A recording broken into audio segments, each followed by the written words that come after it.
Ayer tenía uno de 15 minutos, tardé 1 hora y media. Lo voy a intentar.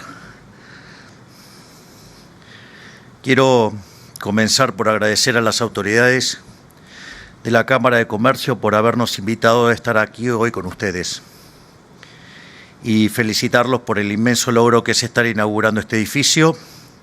Es un placer para mí ver crecer a esta organización pujante, protagonista de la vida económica argentina.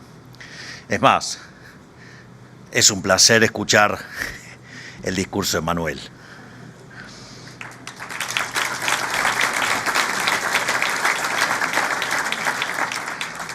Este año ha sido un punto de inflexión en nuestra historia, un periodo de transición entre un siglo de miseria que llega a su fin y un futuro próspero para nosotros y nuestros hijos que comienzan a nacer. Ha sido difícil para todos, pero a la vez muy necesario. Nuevamente les agradezco por haber confiado en este gobierno.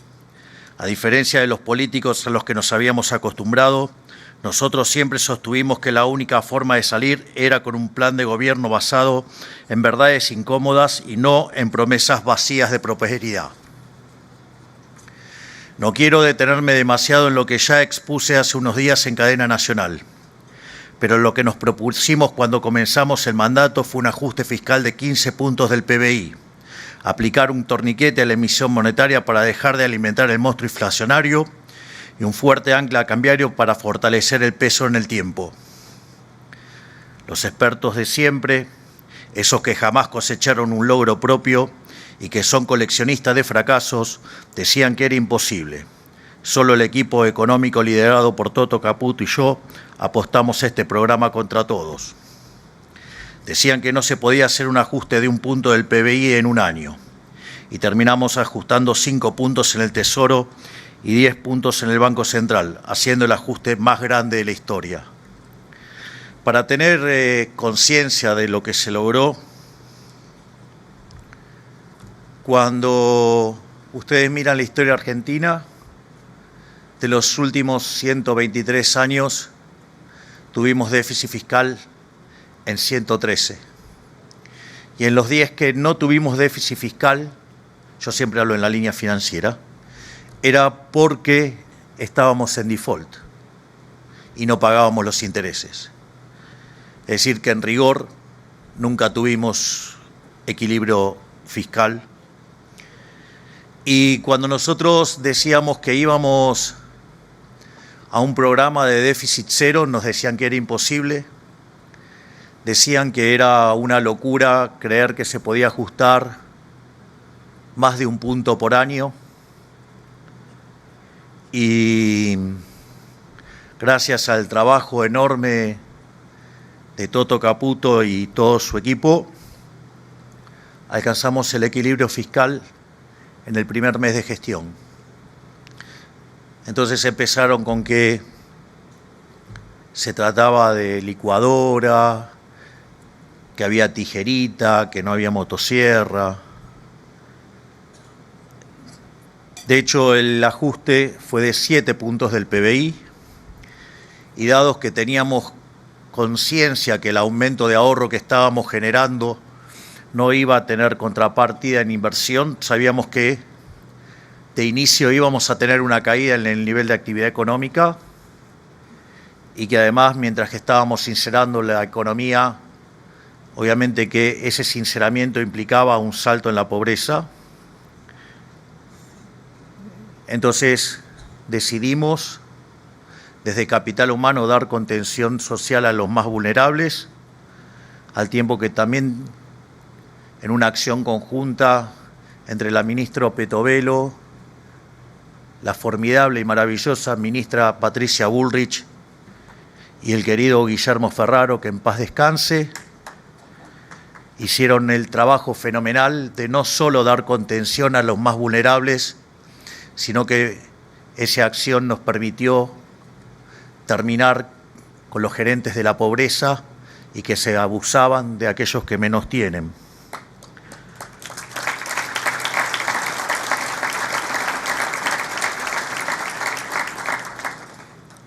Y dentro de las cosas que hicimos en ese momento, Bajamos la cantidad de ministerios a 9, eliminamos secretarías, subsecretarías, eliminamos determinadas oficinas estatales, oficinas que, por ejemplo, se utilizaban para perseguir a opositores ideológicos, es decir, para perseguir a liberales concretamente, como eran el Ministerio de la Mujer o el INADI, donde cada vez que uno expresaba las ideas de la libertad, le cargaban una denuncia por discurso de odio.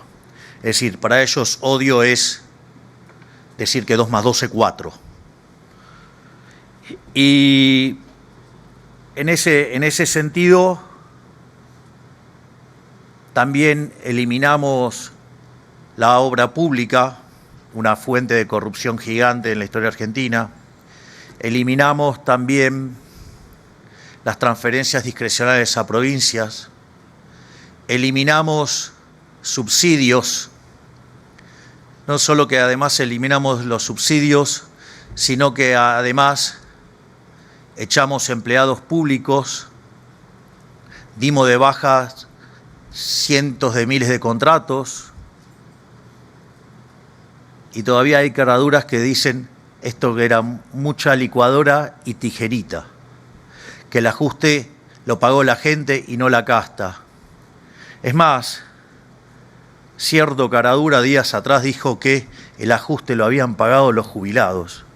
Hay que ser mentiroso e inmoral y sinvergüenza para decir algo así, porque el gasto público cayó 30% en términos reales, mientras que la cuenta de jubilaciones en términos reales está por encima de lo que estaba en el mes de noviembre, cuando nosotros, digamos, nos encontramos con las cuentas cuando asumimos en diciembre. Por lo tanto, digamos, no lo pagaron los jubilados el ajuste, sino que lo pagó el choreo de la política.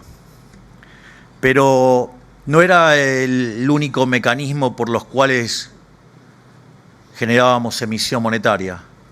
Teníamos factores de creación endógeno que derivaba de los pasivos remunerados del Banco Central. Hay un pequeño detalle, no sé si lo contó Guido, pero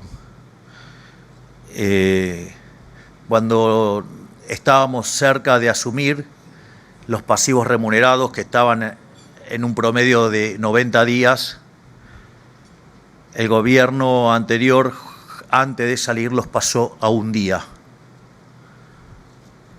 Y eso implicaba que en una situación de conmoción macroeconómica podíamos quintuplicar la base monetaria en un solo día, apenas.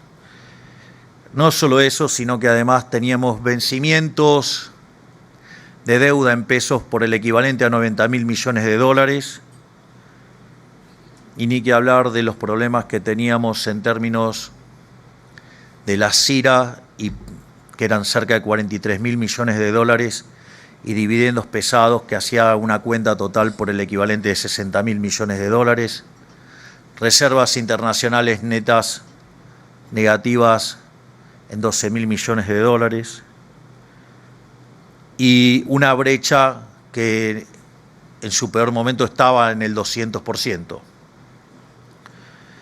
Y ahí hay un elemento muy interesante, porque a contramano de lo que cree la gran parte de la profesión, a contramano de lo que pedía el Fondo Monetario Internacional, decían que nosotros teníamos que subir la tasa de interés. Esto es una discusión más del plano académico que del plano de contar en una charla así, pero me parece que vale la pena que hagamos un pequeño esfuerzo. Desde nuestro punto de vista, digamos, está mal que los bancos centrales controlen la tasa de interés.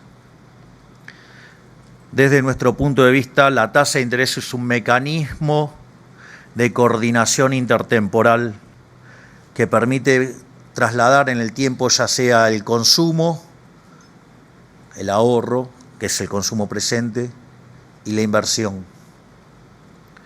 y que en realidad la tasa de interés existe porque existe el tiempo, no porque existe el dinero.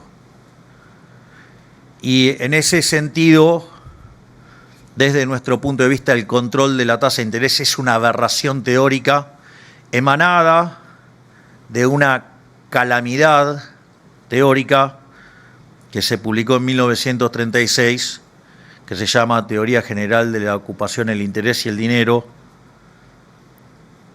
de uno de los seres más nefastos que tuvo la economía, que es el señor John Maynard Keynes, que escribió una obra a beneplácito de políticos mesiánicos, corruptos, ladrones, donde si las cosas salían bien era gracias a los políticos y si salía mal era culpa de todo lo demás menos de los políticos.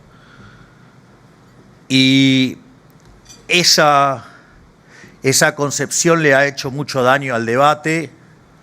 Digo, los economistas estuvimos durante 37 años discutiendo estupideces hasta que llegó la validación del trabajo empírico de Robert Lucas Jr., de su paper de 72, validado en el 73. Dicho esto, nosotros fuimos para controlar la cantidad de dinero, porque en nuestra perspectiva la inflación no es la suba generalizada de los precios, sino que en nuestra perspectiva la inflación es la pérdida del poder adquisitivo del dinero. Fíjense que si yo tomo la primera definición, la inflación se combate con controles de precios. Si la definición es la segunda, se combate con política monetaria. En la primera, la culpa es de los empresarios, de los consumidores, de los sindicalistas. En la otra, la culpa es de los políticos. O de los políticos que avasallan al Banco Central. Digo, esto no es un tema menor y nosotros hicimos esa apuesta. Empezamos a luchar contra el déficit cuasi fiscal, que eran 10 puntos del PBI, y conforme íbamos confirmando el equilibrio fiscal y la caída del riesgo país en una tarea titánica que llevaron en conjunto el presidente del Banco Central, Santiago Bausili, y nuestro enorme secretario de Financiamiento, que es el doctor Pablo Quirno, empezaron con la tarea que parecía imposible, que era limpiar el balance del Banco Central. Y eso se hizo todo a mercado. Es decir, no hubo expropiaciones, no hubo plan Bonex. Y en 6 meses lograron limpiar la hoja del balance del Banco Central, terminar con los mecanismos de creación endógena de dinero y no solo eso, sino que derrumbar las expectativas de inflación al eliminarse factores de creación de dinero. Por lo tanto, transcurridos los 6 primeros meses del gobierno, se hizo un ajuste fiscal por el equivalente de 15 puntos del PBI, es decir, el ajuste más grande de la historia de la humanidad. Naturalmente, imagínense que en ese contexto nos decían, bueno, pero están matando la inflación, cosa que es cierto.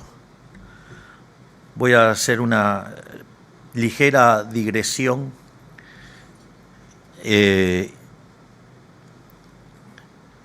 Y voy a tener una pequeña discrepancia con Manuel en términos de inflación. Pero es que vamos a estar diciendo lo mismo, pero de manera distinta, que da una perspectiva diferente. Nosotros creemos que la inflación mayorista es la que antecede a la minorista, y por ende el foco había que ponerlo en la inflación mayorista. Y de hecho lo seguimos haciendo hoy. La inflación mayorista en el mes de diciembre había trepado al 54%. Eso en términos anuales significa 17.000%. Es decir, eso es lo que teníamos. Y la realidad es que para que ese índice pudiera hacerse efectivo, ustedes tenían que tener elementos de convalidación monetaria. Vaya que lo teníamos con el problema del sobrante monetario, que era el doble del que teníamos en el Rodrigazo, con lo cual implicaba que la tasa de inflación se podía multiplicar entre 12 y 15 veces si la demanda de dinero iba a su nivel de demanda nacional, lo cual también sabemos que eso no es cierto porque se suele desplomar muy por debajo de la nacional. No solo eso, sino que además teníamos el problema de las 5 bases, de la posibilidad de quintuplicar la base monetaria en un día, y teníamos también el problema de los vencimientos de deuda por 90.000 millones de dólares expresado en pesos. Por lo tanto, estaban todos los fundamentos dados para convalidar semejante tasa de inflación. Y que, he visto a algunos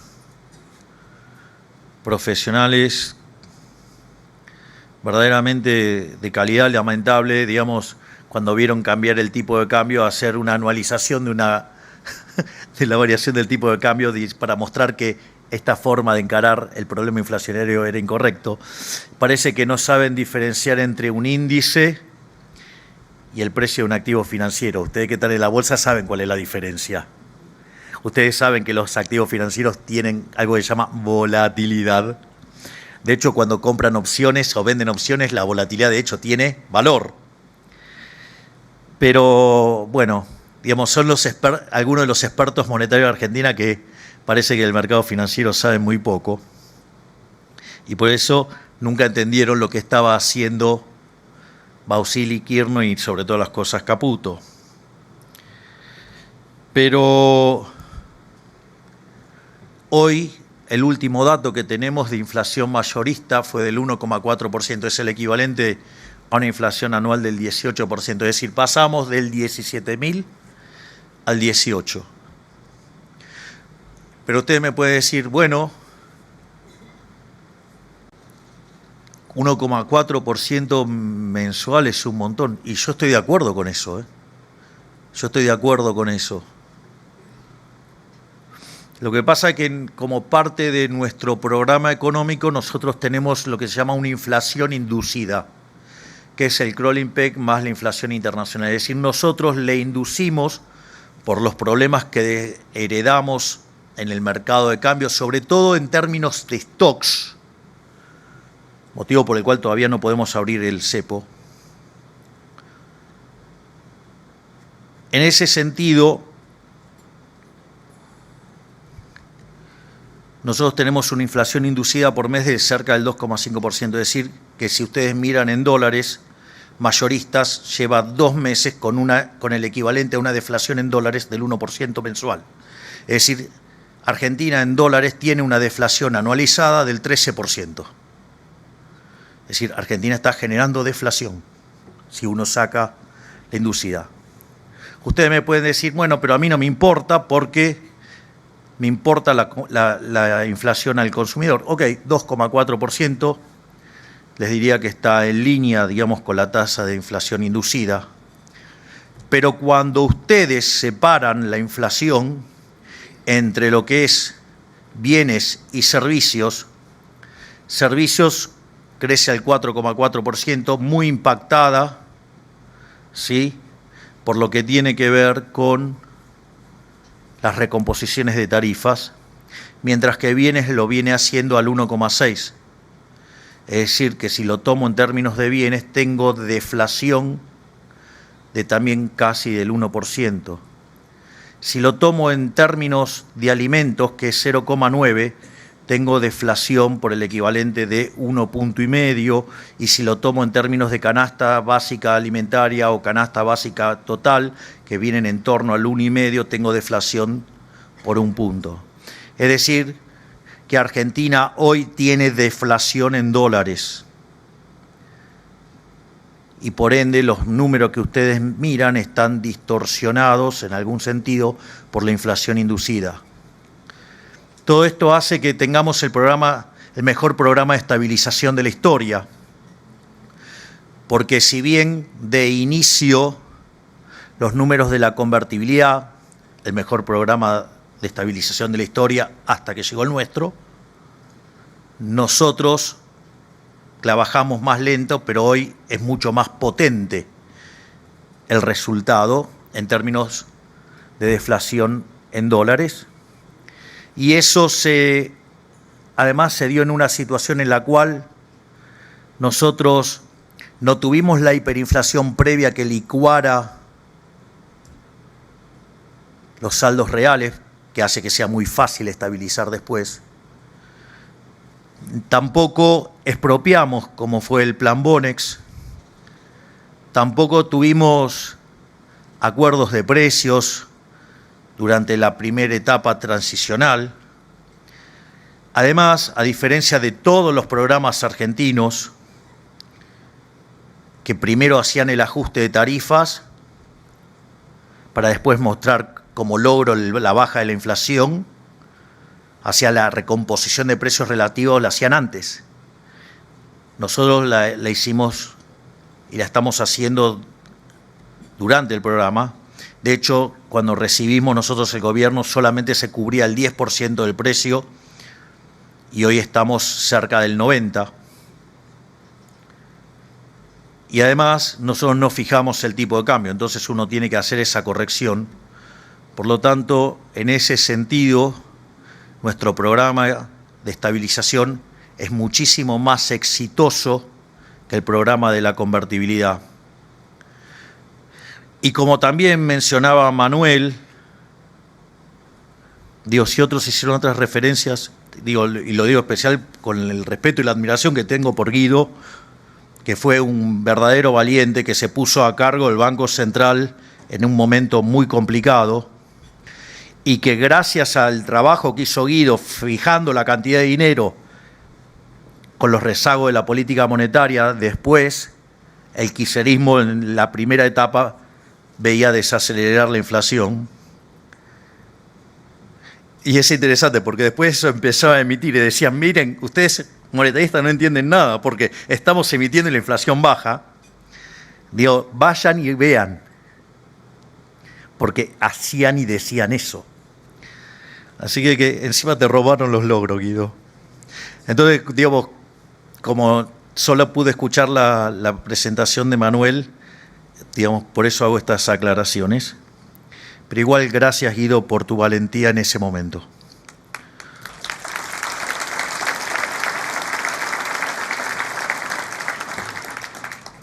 Y como también mencionaba Manuel, nosotros, es más, hoy se cumple un año del decreto 70-2023.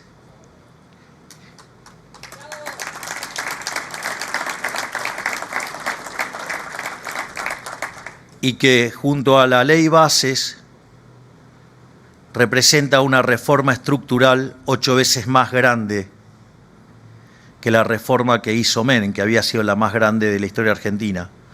Por lo tanto, es por eso que además hemos escalado 70 puestos en el ranking de libertad económica, y vaya que lo hacemos también todos los días con la enorme tarea de Federico Sturzenegger, desregulando cuánta cosa se encuentra en el medio. Y es por eso que nosotros no tenemos ningún tipo de pudor de decir que estamos haciendo el mejor gobierno de la historia argentina.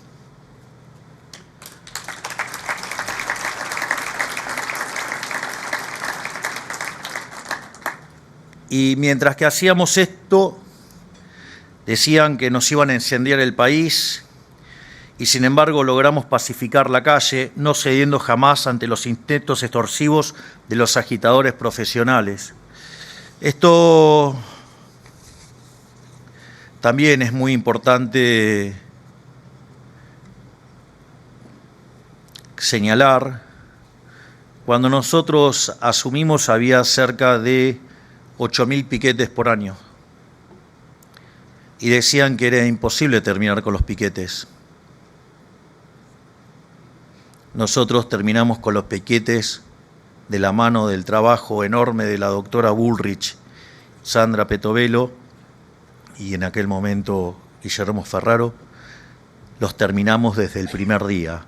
Y eso que parecía imposible, nosotros lo hemos hecho posible. Y no solo en materia de piquetes. El gobierno anterior decía que había perdido la lucha contra el narcotráfico y que Rosario estaba perdida. Y la doctora Bullrich diseñó el plan Bandera y bajó 70% los homicidios en Rosario.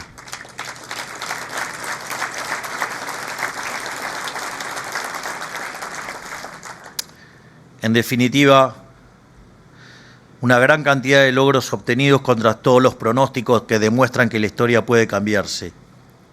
Es más, nosotros no creemos que la política es el arte de lo posible. Nosotros creemos que la política es hacer posible lo que todos decían que era imposible. Y lo único que estamos haciendo no es inventar nada, sino que lo que estamos haciendo es aplicar los manuales y las recetas de la libertad. Ideas que, cuando las pusimos en marcha a partir de 1860, en 35 años nos convirtió en la primer potencia mundial. Si lo pudieron hacer en el siglo XIX, ¿por qué no lo vamos a poder hacer nosotros?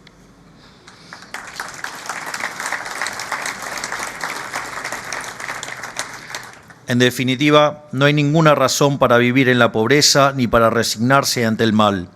Solo hace falta tener las ideas claras y la convicción necesaria para llevarlo a cabo. Es decir, ocurre que el programa funcionó tal como nos lo propusimos. Incluso, y esto lo hemos dicho, esto ha superado nuestras propias expectativas.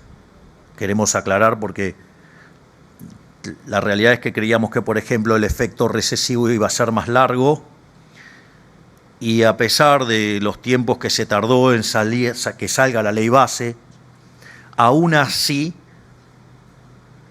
nosotros, tocamos fondo entre marzo y abril y a partir de ahí la economía empezó a expandirse a un ritmo del 10%, o si toman el último trimestre se expandió a un ritmo del 3,9% que anualizado implica cerca de 16%.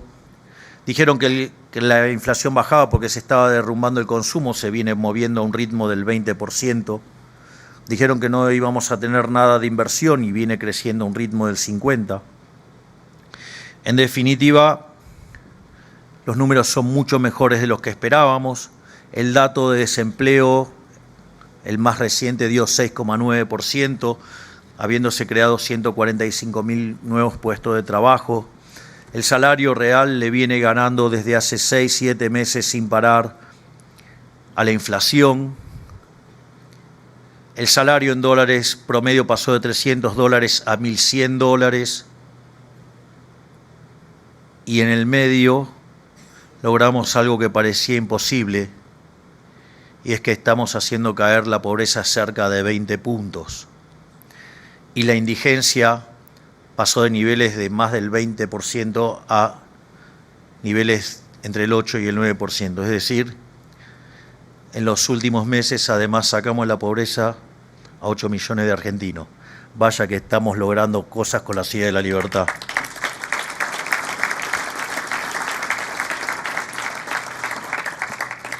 Pero vale aclarar que no estábamos experimentando con la vida de los argentinos. No estábamos improvisando. Es más, eso acá lo voy a aclarar de vuelta. Hay un imbécil muy pedante, muy jactancioso, en un programa televisivo que sale una vez por semana, que se arroga saber mucho de economía y de política y pifió todo, que dice que nosotros no teníamos plan, que improvisamos. Se lo planteo sinceramente y, como diría el profe Pablo, lo voy a decir en latín. Con el quilombo que teníamos enfrente, si no teníamos un programa económico, volábamos por los aires. Es decir, porque esto lo empezamos a hacer desde el día uno. Y es muy interesante porque hace 2 días, un economista liberal que se llama Iván Carrino encontró un libro que junto a unos colegas publiqué en el año 2014 y que estaba todo el detalle del programa económico. Y como Argentina tiene estas cosas de que le costaba evolucionar, los problemas eran los mismos. Y entonces está ahí toda la descripción del programa económico. Es decir, que hacía bastantes años que ya tenía el programa económico en mi cabeza y además lo dije durante toda la campaña. Por eso es que a veces me resulta raro algunas cosas. Pero bueno, será que odia y envidia mi cabellera, el señor en cuestión.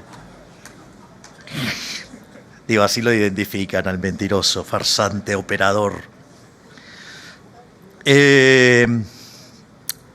Pero, por lo tanto, nosotros no estábamos improvisando, sabíamos lo que estábamos haciendo.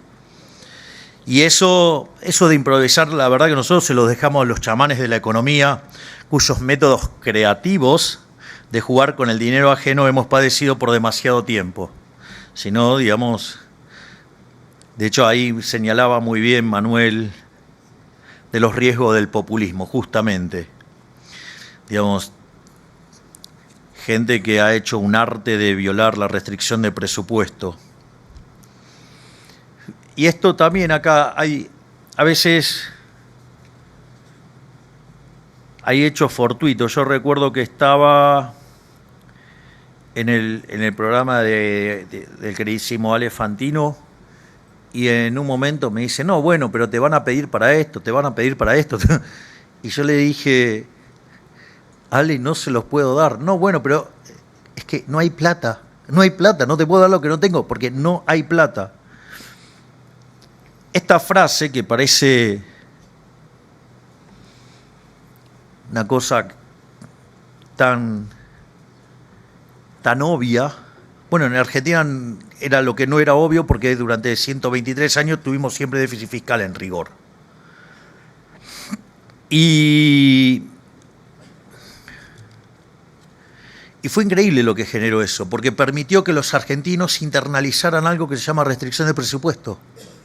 Algo tan básico como la restricción de presupuesto, no solo que aparecieron remeras por todo el mundo que decían no hay plata, todo tipo de souvenirs que decían no hay plata. De hecho, Toto Caputo en su oficina, a los que lo van a visitar, tiene una bolsa de caramelos que son no hay plata. Es decir, sí, acá la caja se cuida. Y en ese sentido fue un impacto impresionante porque hasta, digamos, había canciones con no hay plata.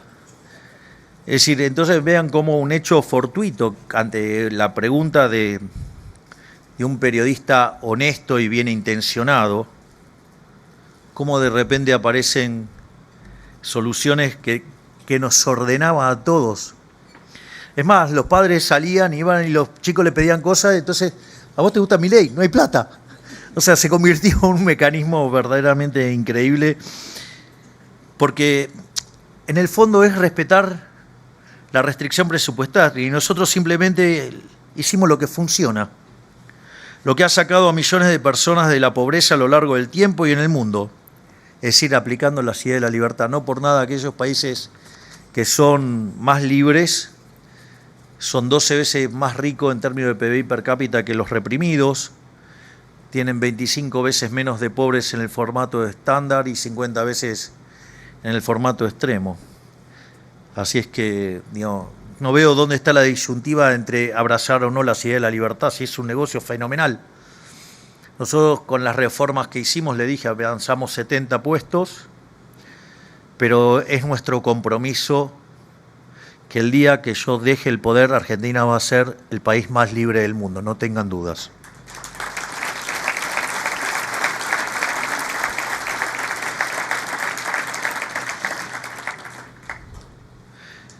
Por lo tanto, el saldo al día de hoy es un país con superávit fiscal y comercial en un proceso vertical de recuperación económica que tiene todo para seguir creciendo.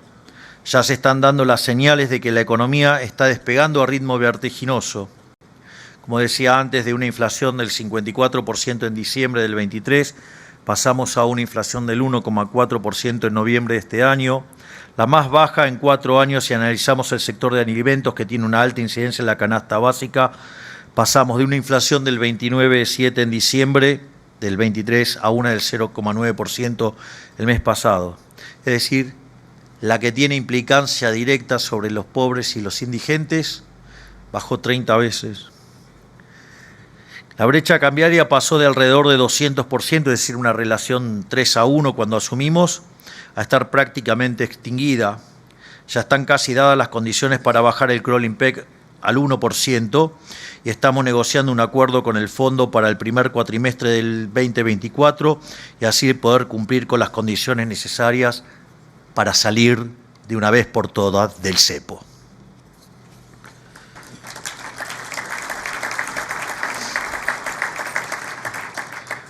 Como decía, tenemos superávit fiscal, comercial y energético.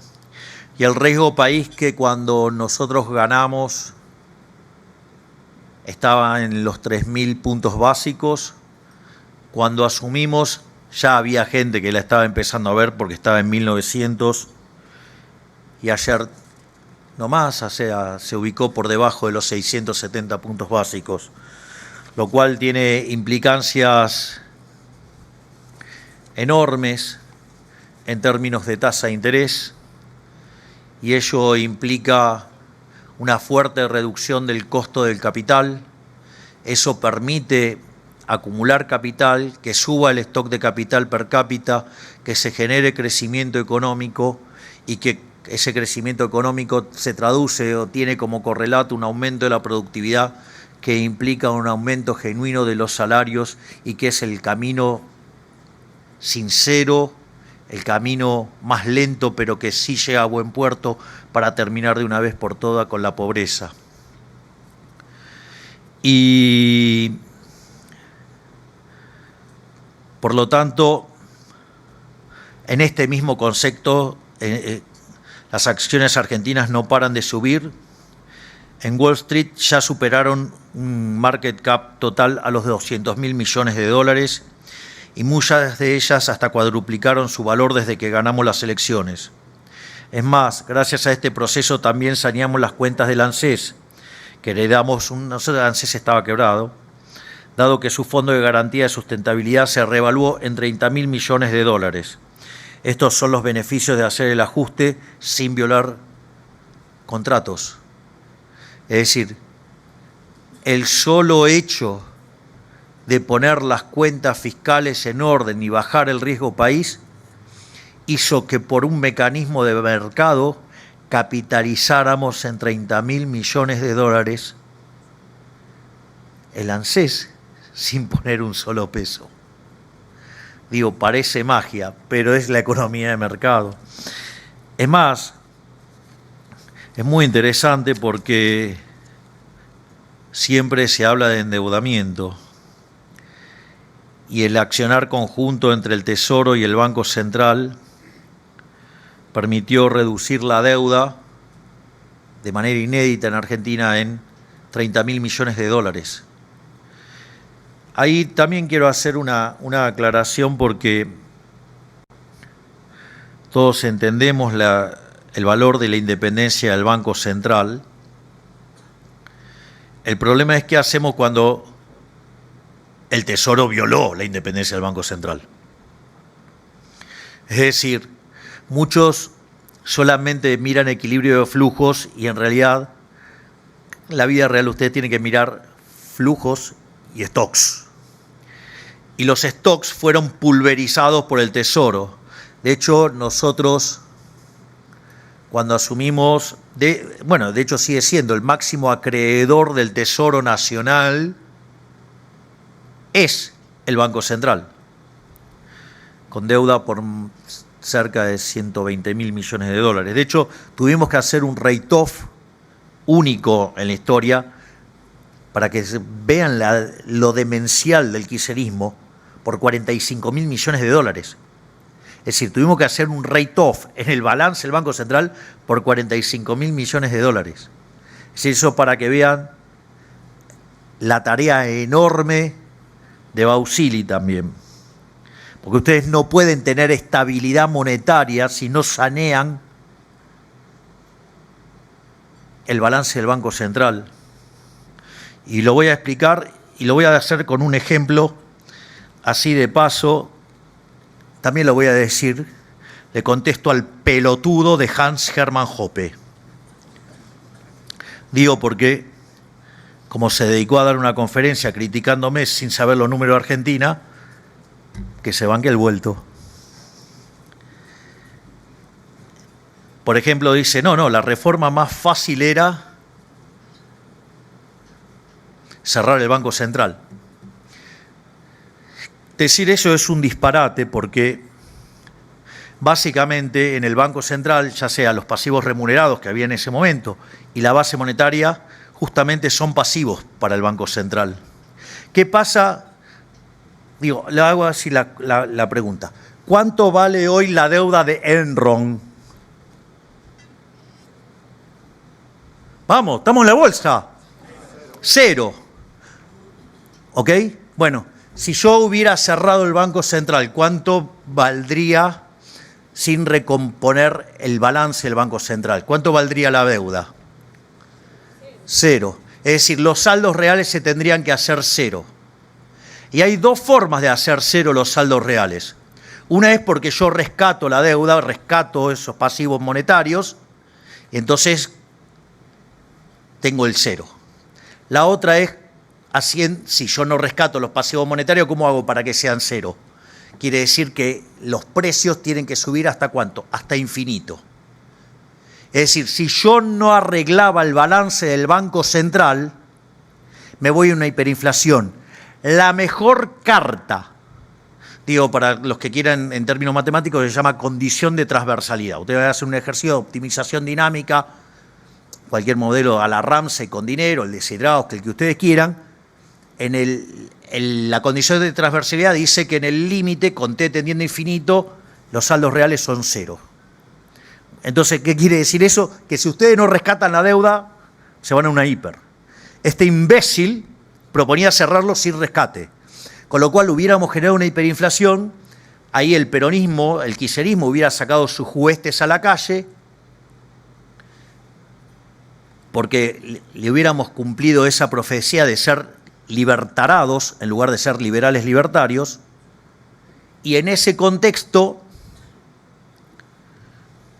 volvía el kirchnerismo y encima con todo el incendio hubiéramos aniquilado las ideas de la libertad. Por eso, digamos, el problema de los stocks es importante. Sanear el balance del Banco Central es importante. ¿Por qué?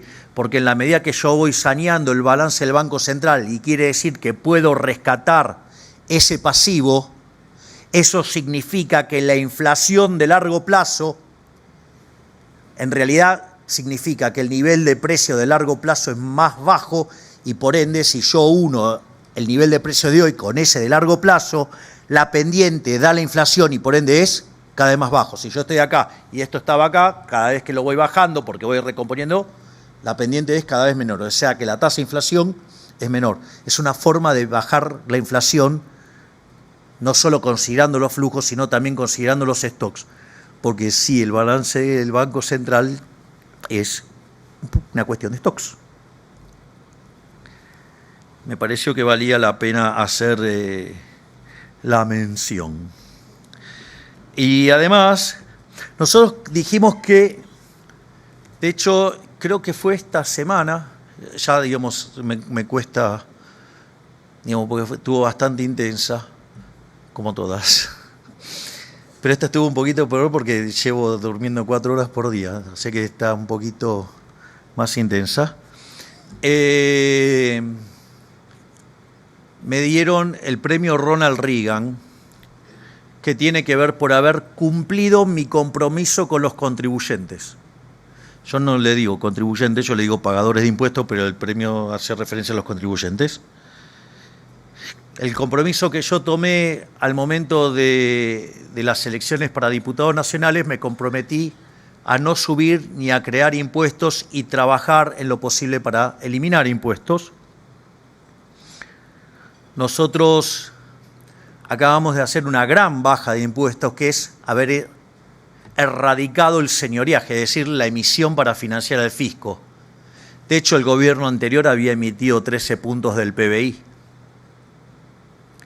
Así que se había crecido a 15 el déficit, o sea que le devolvimos a los argentinos en los primeros 6 meses el equivalente de 15 puntos del PBI. Y dijimos que por una cuestión de caja, de manera transitoria, íbamos a subir el impuesto país, pero que después íbamos a eliminar esa suba transitoria y que después además lo íbamos a eliminar completamente. Y a diferencia de todos los casos de los impuestos transitorios, ya desde la década del 30 con el impuesto a la renta, o el propio IVA, digamos que transitoriamente lo llevaban a 21, o el impuesto a los débitos y créditos bancarios, que supuestamente eran todos transitorios, todos terminaron siendo permanentes. Y nosotros en el mes de septiembre bajamos el impuesto país al nivel que estaba de origen y, si no me equivoco, a partir del lunes queda eliminado el impuesto país. La primera vez en la historia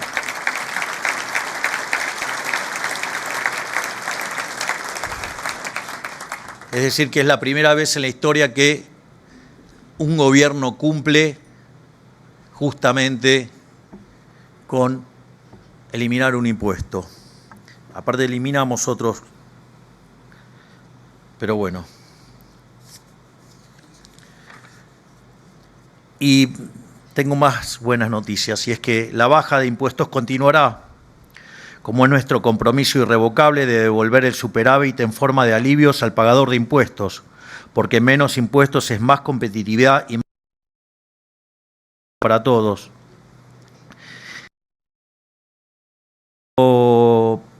Nosotros, cuando presentamos el nuevo presupuesto, cambiamos la forma de presentar los presupuestos en Argentina y armamos lo que se llama el déficit cero, y señalamos que cuando los ingresos por impuestos suben y generan superávit,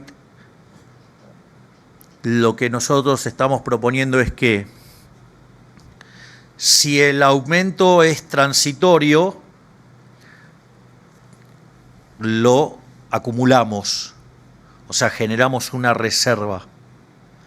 Mientras que si es permanente, vamos a bajar los impuestos.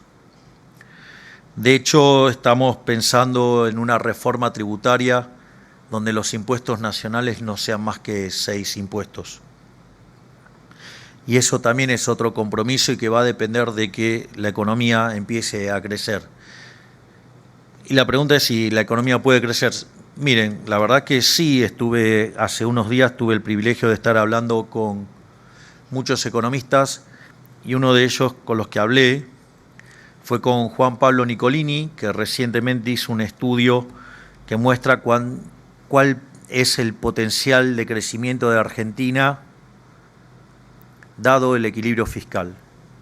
Y él muestra en ese trabajo, acorde a la calibración de un modelo de Robert Lucas Jr., que Argentina podría crecer al 4,5% per cápita, de manera sistemática.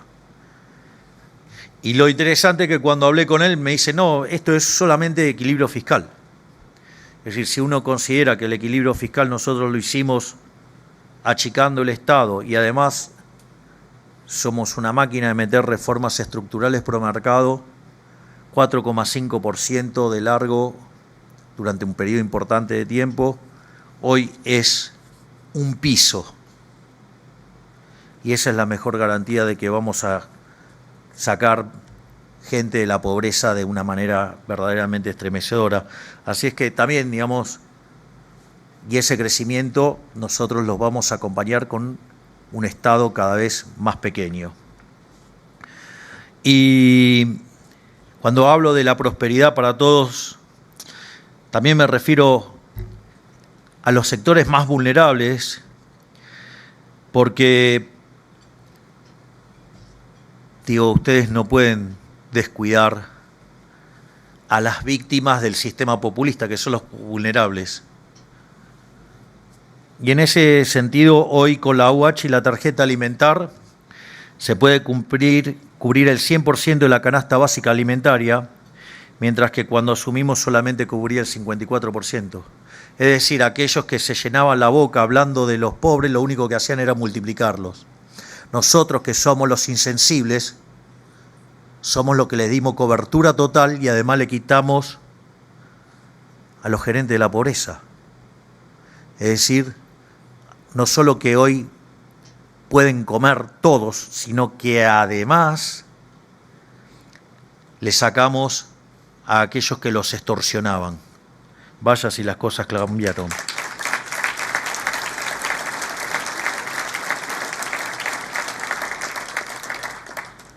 Naturalmente, los salarios reales llevan 6 meses ganándole a la inflación y cuanto más baja sea la inflación, más van a crecer los salarios, como también las jubilaciones. La pobreza que heredamos en torno al 54% en el primer trimestre. Las últimas estimaciones tanto de la Universidad de La Plata como las que hizo Ditela está en torno al 38%, es decir, en el tercer trimestre, con lo cual la indigencia bajó de un 20% a 8,6%. Y quiero detenerme un segundo en este punto porque creo que merece ser recalcado. Heredamos un país con alrededor de 57% de pobres y habiendo hecho el ajuste fiscal más grande de la historia, al cabo de bajó casi 20 puntos. Por eso tuve el privilegio de tener la posibilidad de recibir la visita de Thomas Sargent, porque no solo logramos bajar la inflación, hoy el nivel de actividad está por encima del nivel que heredamos, la tasa de desempleo bajó, los salarios y las jubilaciones en términos reales crecieron y además estamos exterminando la pobreza. Todas cosas que la política decía que era imposible, que muchos creían además que era imposible. Y nosotros lo que estamos haciendo es que sea posible.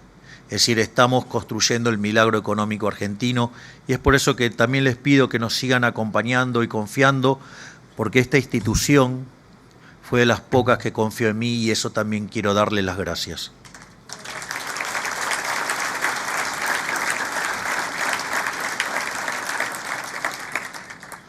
En definitiva, estos son tan solo algunos de los logros de este gobierno y apenas la punta del iceberg de los que nos espera en el futuro si continuamos este rumbo, porque el crecimiento sostenido en el tiempo llegó para quedarse. Es más, lo voy a poner de manera más fundamentalista. Nosotros, desde nuestra perspectiva liberal, creemos que el Banco Central es una institución que solamente puede hacer daño y por eso es que creemos en el sistema de competencia de monedas, creemos que debería ser eliminado. Digo, la historia argentina me avala, ¿no? Porque miremos de 1935 para acá, la historia me avala. Además, no lo voy a negar, yo filosóficamente soy anarcocapitalista, por lo tanto creo que el Estado es una organización criminal que vive de una fuente coactiva de ingresos llamado impuestos y por lo tanto cuanto más chico sea el Estado, mayor libertad y todos vamos a estar mucho mejor. O sea, con lo cual, eso sigue intacto, nada más que estoy en un mundo que tengo restricciones. Pero yo les hago una pregunta o un desafío. Les propongo que encuentren una situación de un gobierno en un entorno democrático que entra a un año electoral proponiendo déficit cero, es decir, sin política fiscal expansiva, y emisión cero, o sea, sin política monetaria expansiva. Nosotros somos el primer gobierno en la historia de la humanidad en democracia que hace eso, porque nosotros creemos que la política no está para joderle la vida a la gente y que lo mejor que puede hacer el Estado es correrse del medio y dejar que el sector privado se exprese libremente.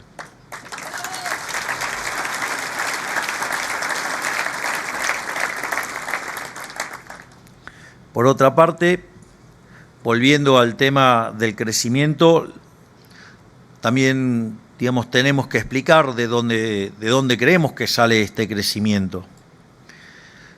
Y ahí, digamos, a grandes rasgos hay dos motivos principales.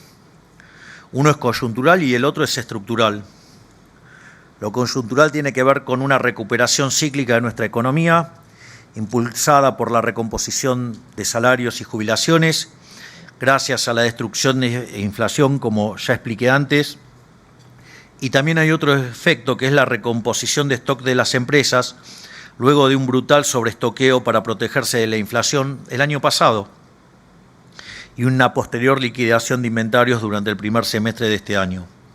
Todo esto también explica el formidable crecimiento de nuestra economía durante los últimos 2 trimestres, es decir, la economía empezó a recuperar, digo, a partir de abril.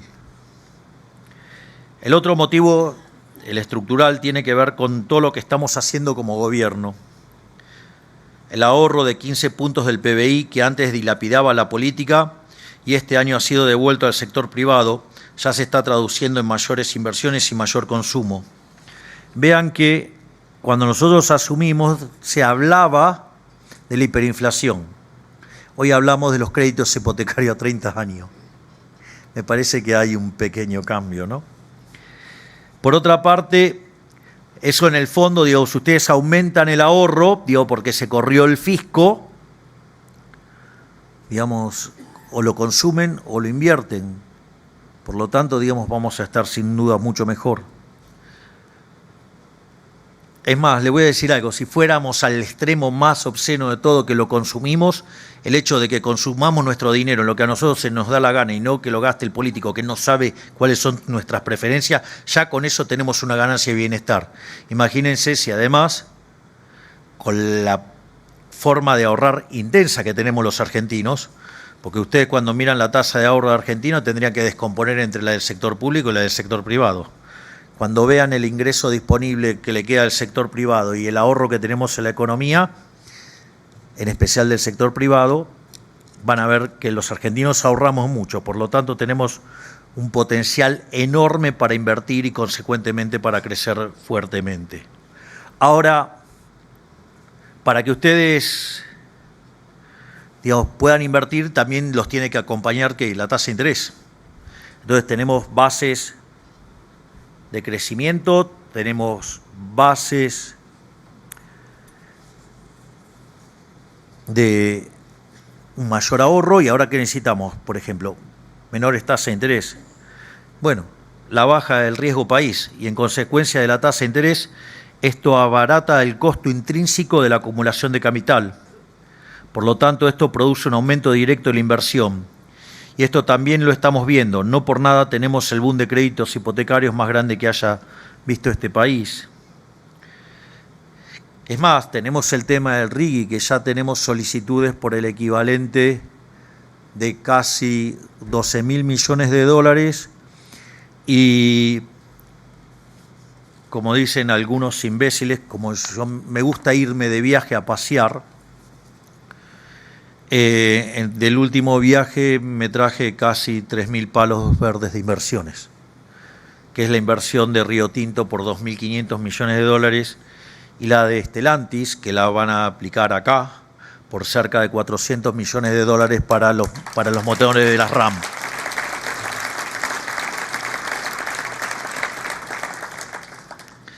Igual, no sé, digamos, dado estos resultados, no se entusiasmen con que viaje mucho, porque cada vez que me voy, siempre alguno me hace alguna...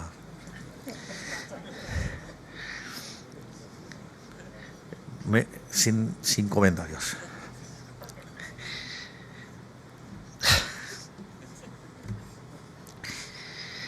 También tenemos la cuestión monetaria, la convergencia del tipo de cambio paralelo al oficial, hecho completamente inédito en la historia, dado que siempre ocurre al revés. Nos acerca día a día a una salida definitiva del cepo, una abominación que nunca debió existir en primer lugar, y nosotros vamos a hacer desaparecer para siempre el año que viene. O sea, esto también es increíble. Yo me acuerdo que estábamos viajando con Toto a lo que iba a ser mi exposición en Sun Valley, y si no me equivoco íbamos con Toto y íbamos con Demian. Les aviso que hoy, cuando salgo de acá, me voy a grabar los anuncios que vamos a hacer en materia nuclear. Literalmente se van a caer de culo.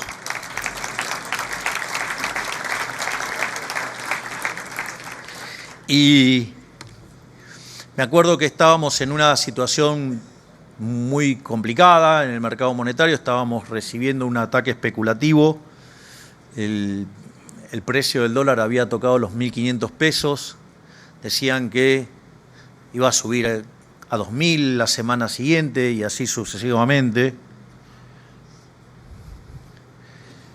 Y entonces nosotros, que estábamos en la fase de la política monetaria de exceso de oferta cero, decidimos ir a de emisión cero. Exceso de oferta cero era porque emitíamos contra dólares nada más, pero cuando ustedes tienen cepo, esa venta de dólares no significa que ustedes estén comprando pesos porque quieren hacer transacciones, sino porque estaban obligados a liquidarlos por el MULC. Por lo tanto, había más pesos que los que verdaderamente se querían, y eso, digamos, le había puesto un piso a la inflación, y nosotros necesitábamos corregir eso. Y entonces fuimos al plan de emisión cero directamente. Nosotros sabíamos que de corto plazo podían continuar las turbulencias, pero estábamos convencidos que inexorablemente el tipo de cambio se iba a derrumbar. Y nosotros dijimos que se iba a derrumbar y que nos íbamos a encontrar con un escenario donde por primera vez en la historia el cierre de la brecha iba a ser de arriba hacia abajo, es decir, desde el paralelo hacia el oficial y no por un salto del oficial. Obviamente, era importante. Todos los que estén al tanto de los datos, hoy tenemos el mismo tipo de cambio del momento en el cual asumimos nominalmente. Por lo tanto, eso que también que parecía imposible, nosotros también lo hicimos posible. Pero también quiero que sepan que estamos avanzando en distintas soluciones para el descalabro de stocks del Banco Central y su posterior cierre. Es decir, la idea de terminar con el Banco Central no se escapó. Pero me resulta a veces gracioso, ¿no? Porque así como yo hablé de competencia de monedas y la llamaron dolarización, y les propongo que vean el reportaje que me hace Pablo Rossi cuando lo anuncio en La Nación Más, y yo hablo de competencia de monedas, y me pusieron un cartel así que decía dolarización. Pero al margen de eso, nunca dije que el Banco Central se cerraba de manera instantánea, como el libertarado de Jope y todos los imbéciles locales, digamos, que repiten, no cerró el Banco Central. Dije que por lo menos iba a tardar 4 años en cerrarlo. Recién va uno y vengo de... Les puedo asegurar que hoy, digamos, el balance del Banco Central está muchísimo más saneado que lo que teníamos y que cada vez estamos más cerca de esa situación. Y ahí, digamos, está jugando un rol muy importante el modelo de competencia de monedas, porque, digo, esto no solo que terminará con la inflación para siempre, sino que dará pie a unos puntos que tengo que mencionar sobre la carga impositiva, pero a lo que quiero ir es que hoy ya existe la competencia de monedas. Hoy ustedes pueden hacer transacciones en la moneda que ustedes quieran.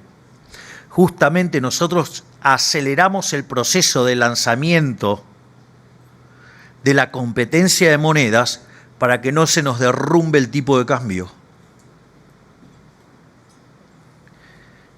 Es decir, mientras que hay un conjunto de primates diciendo que hay un problema de apreciación cambiaria, nosotros tuvimos que lanzar la competencia de moneda para que no se nos destruya el tipo de cambio. Damos demanda por otro lado. No que la cuestión a futuro con todos los proyectos energéticos nos van a salir los dólares por las orejas. Entonces lo que necesitamos es crearle demanda a esos dólares y eso va a generar lo que nosotros llamamos la dolarización endógena, donde empieza a haber, dando vuelta por la economía, más dólares que pesos. Y va a haber un momento que la diferencia va a ser tan grosera que dolarizar es nada. Cerrar el Banco Central es nada. Es más, la última etapa de ese proceso es cuando puedan pagar los impuestos en dólares, cosa que todavía no, pero que es la última etapa de ese proceso. Así que ya saben que el día que habilitamos que paguen los impuestos en dólares, digamos, el edificio de Reconquista 266 se va a convertir en un museo.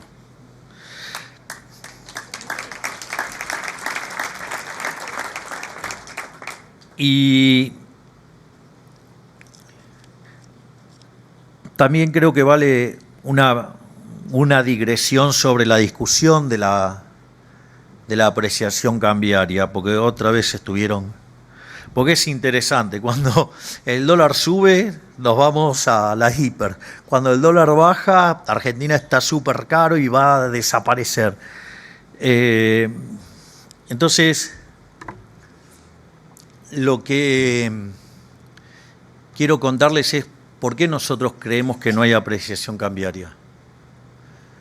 Digamos, cuando ustedes creen que hay apreciación cambiaria, tendrían que tener algunos elementos para que fundamenten esa visión. O sea, no se hace mirando solamente un grafiquito del tipo de cambio real, que metodológicamente está mal, que ahora lo voy a decir también por qué, pero puedo entender que otros economistas adhieran a otros métodos y a otras escuelas distintas a la que yo adhiero y pueden hacer eso, digamos, y considerar que es correcto. A ver, un proceso de apreciación cambiaria, una de las cosas que tendría que generar es brutal pérdida de reservas o una brecha estrafalaria. Digamos, el Banco Central recompuso reservas por el equivalente de 25.000 millones de dólares y la brecha del 200% casi desapareció. Por lo tanto, ese indicador no estaría señalando que los fundamentals muestren una apreciación cambiaria. Otra forma de sostener una apreciación cambiaria es con endeudamiento. Argentina bajó su deuda en más de 30.000 millones de dólares. Por lo tanto, tampoco estaría funcionando desde ese canal. Otra forma de apreciar la moneda es que el Banco Central suba la tasa de interés para hacer caer el tipo de cambio. Nosotros asumimos con una tasa de interés del 235% y hoy esa tasa es 35%. Por lo tanto, tampoco funciona de ese lado. Es decir, cuando yo miro los fundamentals, verdaderamente esas cosas no estarían ocurriendo para dar sustancia a eso. No solo eso, sino que además, supongamos que pienso en un modelo de transables y no transables. Digo, parece, digamos, una discusión razonable a la luz de lo que queremos plantear. Y el tipo de cambio real en ese caso viene dado por el precio de los transables en términos de los no transables, donde el precio de los transables es el tipo de cambio multiplicado por los precios internacionales. Entonces, supongamos que partimos de una situación de equilibrio. Entonces, ahora cae un exocet y me rompe la mitad del sector no transable.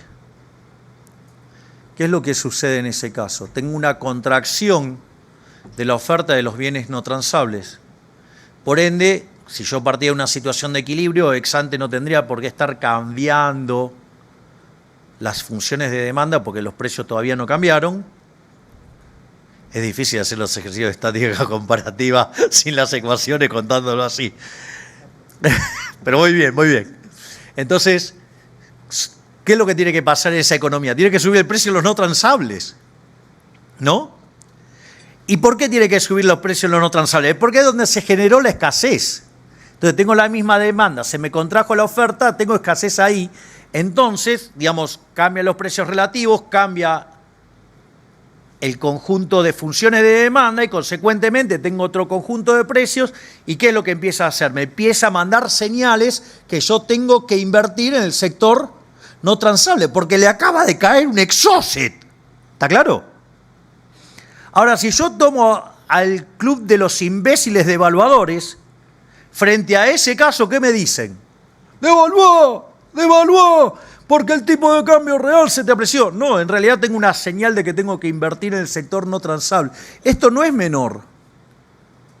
Porque quiere decir que bajo este contexto, y se sigue dándose esta situación en el sector energético y el sector minero, y que vamos a exportar tanto, les aviso que hay una oportunidad de negocio furiosa adentro del sector no transable. ¿Y cuál es la característica del sector no transable? Por ejemplo, los servicios.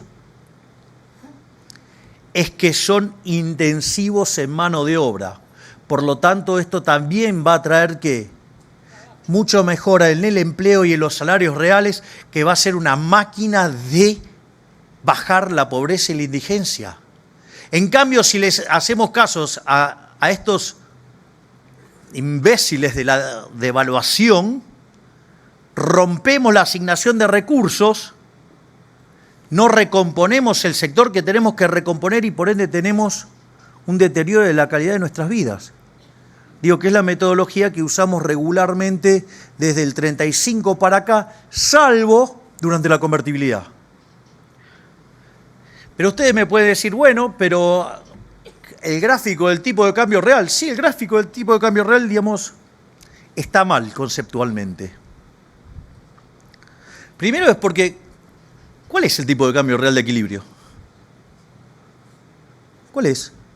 Es decir, ustedes me van a decir que conocen el vector de precio de equilibrio de la economía, porque para decir que está atrasado, tienen que saber cuál es el correcto.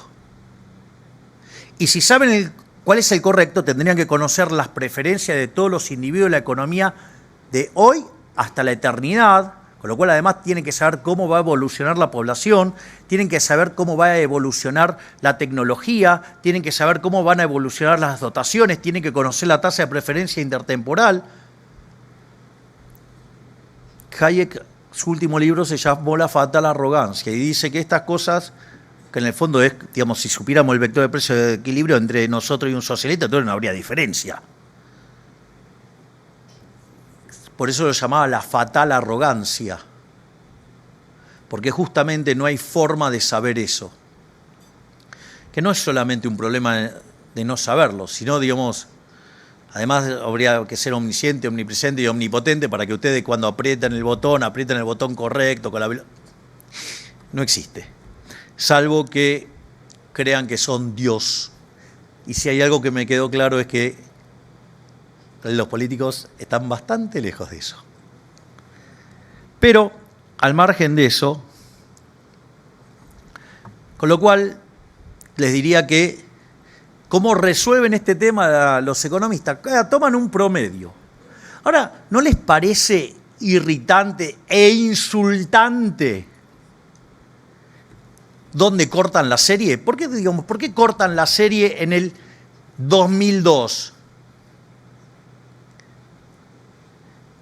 Eso tiene varios problemas, porque si ustedes cortan la serie en el 2002, ustedes tienen ahí el periodo nefasto y siniestro del kirchnerismo. Es decir, si hay algo que caracteriza la situación del mercado de cambios es que cuando ustedes tienen un gobierno de impresentable, la moneda se destruye. Y cuando tienen un gobierno serio, digamos, la moneda se aprecia. Entonces, eso les da un determinado tipo de cambio, que ya vimos que la metodología es una truchada, digamos, porque no sabemos cuál es el vector de precio de equilibrio, digamos, esta corrección también es una truchada. Digo, porque ¿quién dice dónde está el corte? ¿Quién sabe cuál era la situación de equilibrio? Entonces, fíjense que si ustedes extienden la serie hasta incluir la convertibilidad, y que lo hacen desde abril del 91, cuando en realidad el proceso en rigor arrancó en enero, digamos, cuando empieza toda la estabilización, y después se lanza el 1 de abril, digamos, ahí el tipo de cambio le da 700. Entonces imagínense si solamente corto la serie durante la convertibilidad. Digo, porque nosotros queremos generar un equilibrio de expectativas favorables. ¿O acaso no creemos nosotros en la libertad? O sea, con lo cual, digamos, sería lógico y razonable que la moneda se aprecie. Entonces, lo que digo es, además, la metodología tiene muchos problemas. Ahora, y el último, y ya digo, sigo, porque otra vez los desvíos le ganaron al core. Supongamos que viene el creador y dice, este es el vector, que se dio en el año tanto. ¿Tuvieron la revelación? ¿Qué hacemos con ese dato? Ese dato tiene un conjunto de condiciones de oferta y demanda, no solo en el mercado local, sino que también en el mercado internacional. Suponga que, no sé, fuera el dato, no sé, XX del año 97. Las condiciones de oferta y de demanda de cada uno de los bienes en la economía argentina y en el mundo claramente no es la misma. Por lo tanto, extrapolar ese número, lo voy a decir en latín, es una pelotudez del tamaño de una casa. Por lo tanto, nosotros hicimos lo único que se puede hacer entendiendo lo limitado que es el conocimiento. Es decir, digamos, o sea, le rendimos honores nuevamente a Friedrich von Hayek, premio Nobel de 1974, si no me equivoco, y en ese contexto, como no tenemos la pretensión del conocimiento, sabemos que no lo tenemos, nos ocupamos solamente de que la política fiscal no joda, déficit cero, y que la política monetaria no joda, emisión cero, y que los precios se acomoden. Es decir, porque si le pegáramos, estaríamos poniendo los mismos que pone el mercado, pero en el medio estaríamos haciendo un montón de desastre para que nos financien hacer eso. Por lo tanto, que lo haga el mercado. Si lo puede hacer el mercado, digo, ¿para qué lo vamos a hacer nosotros? Que seguro lo vamos a hacer peor. Así que me parece que creo que he sido bastante contundente sobre aquellos que quieren devaluar todo el tiempo. Y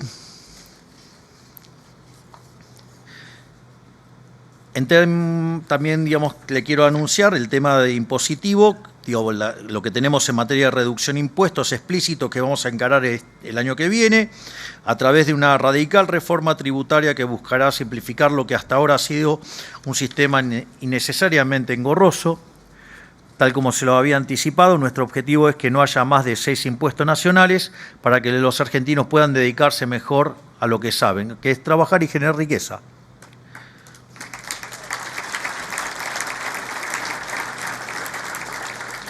Ahora viene otro anuncio bueno, aviso. Es decir, me convertí en un portador de buenas noticias.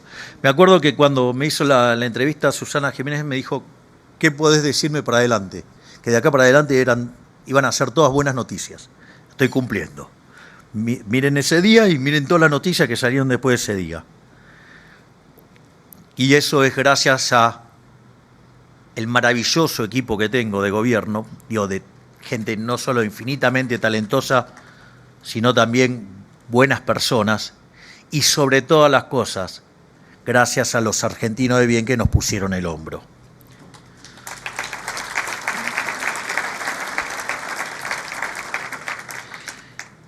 A su vez, en términos de comercio, nos dirigimos a un modelo de liberación de la oferta, para que sean los consumidores, esto es la demanda, quienes pueden decidir qué quieren comprar en base a sus propias preferencias. Esto obligará a las empresas acostumbradas a vivir en un coto de casa garantizado por los amigos a competir entre sí como mejores productos y o mejores precios para conquistar a los consumidores. O incluso nuevas formas de resolver viejos problemas, tal como anticipó Schumpeter con un concepto de destrucción creativa, que no debe ser confundido con la creatividad para la destrucción, que fue lo que nos trajo hasta acá. Y todo esto nos sitúa ante una oportunidad histórica porque varios motivos que no debemos pasar por alto. Y en este tema, básicamente lo que tengo para contarles es que efectivamente vamos a avanzar en un tratado de libre comercio con Estados Unidos y que ayer mismo y hoy lo reafirmó la vocería del presidente electo de los Estados Unidos, Donald Trump, que vamos a trabajar para conseguir el Tratado de Libre Comercio. Así es que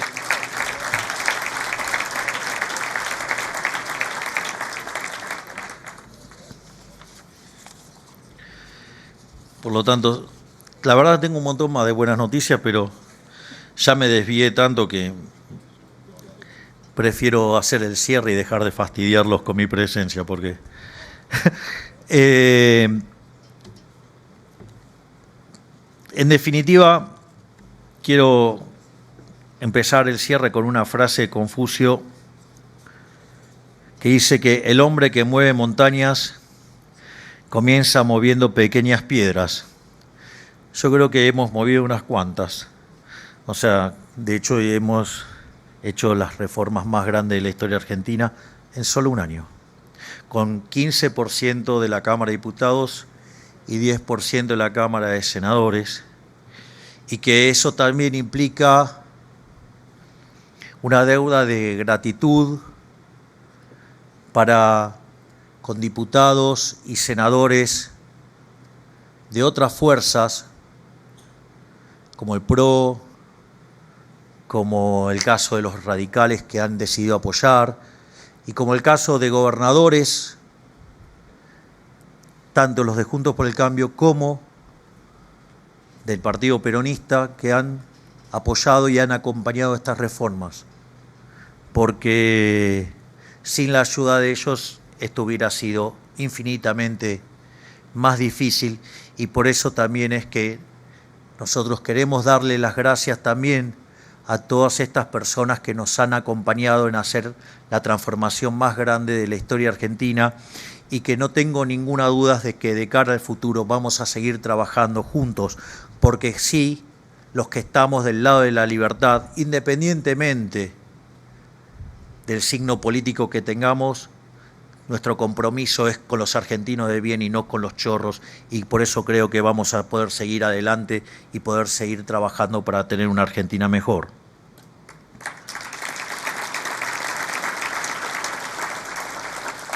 Y finalmente, quiero agradecerle nuevamente, queridos amigos de la Bolsa de Comercio, por habernos recibido y volver a felicitarlos por el edificio. Mudarse de casa después de haber estado tanto tiempo en el mismo lugar es un salto importante. A veces hay que dejar atrás afectos y nostalgias para animarse a dar un salto adelante. El cambio es una parte central de la vida y hay que hacer lo mejor que se puede con él. Así es que quiero desearles que tengan unas muy buenas tardes, que pasen unas hermosas fiestas, que inicien un hermoso año porque vamos a tener un fabuloso 2025 y que las fuerzas del cielo nos acompañen y ¡viva la libertad, carajo! Muchas gracias.